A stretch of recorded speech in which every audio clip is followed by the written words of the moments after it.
Bonjour. Notre nouveau gouvernement a décidé de rendre obligatoire 11 vaccinations pour les enfants dès 2018. A-t-il raison? A-t-il tort? Je voudrais vous donner mon avis. En vous précisant tout de suite que notre centre n'est pas concerné par cette question, puisqu'il s'agit des vaccinations des petits Français et non pas des voyageurs, et en précisant aussi que je n'ai jamais touché le moindre euro de la part d'un fabricant de vaccins. Il y a des choses à savoir et à comprendre qui n'ont pas forcément été suffisamment dites ni expliquées. Et je ne souhaite ici qu'éclairer un débat qui doit se nourrir d'informations et non pas de croyances, de preuves et non pas de soupçons. Nous ne sommes ni dans la partisanerie ni dans la religion.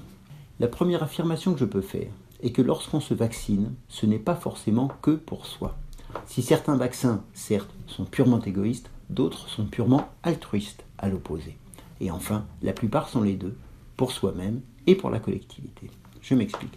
Quand on se vaccine contre la rage ou contre le tétanos, c'est dans son seul intérêt, pour éviter de contracter ces maladies qui peuvent nous conduire au cimetière. Donc, on ne risque absolument pas de les transmettre à quiconque. Maintenant, quand un adulte se vaccine contre la coqueluche, parce qu'un bébé est arrivé dans son entourage, c'est dans le seul intérêt du bébé. L'adulte, lui, ne risque rien avec la coqueluche. Par contre, une fois vacciné, il ne risque pas de la transmettre au bébé, qui, lui, peut en souffrir jusqu'à en mourir.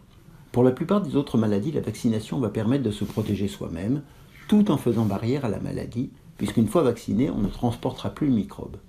En refusant la vaccination, ce n'est pas que sa propre protection que l'on refuse, c'est aussi sa participation à faire baisser le niveau de circulation des virus et des bactéries, laissant la porte ouverte à la contamination d'autres personnes.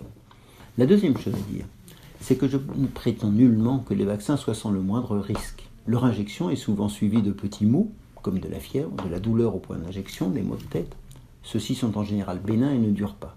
Par contre, on voit parfois des complications graves qui, elles, sont graves, ne le nions pas, mais restent absolument exceptionnelles, même si je n'en dirais sûrement pas l'existence.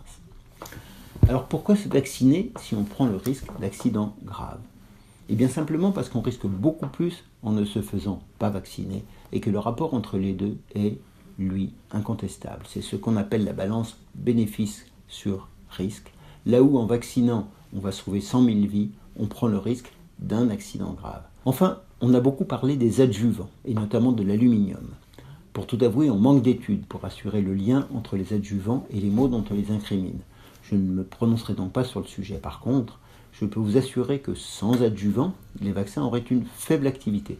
Ils sont utilisés pour être des boosters de l'immunité et sans eux, les vaccins seraient beaucoup moins efficaces. Il reste pour moi un devoir collectif que de faire barrière aux maladies contagieuses contre lesquelles on dispose de vaccins. C'est le message qu'a voulu faire passer notre ministre de la Santé en rendant obligatoire 11 vaccins. En attendant que chacun en ait compris la nécessité et en fasse le choix conscient et éclairé tout seul. Alors l'obligation tombera au profit d'un consentement éclairé, comme on dit maintenant.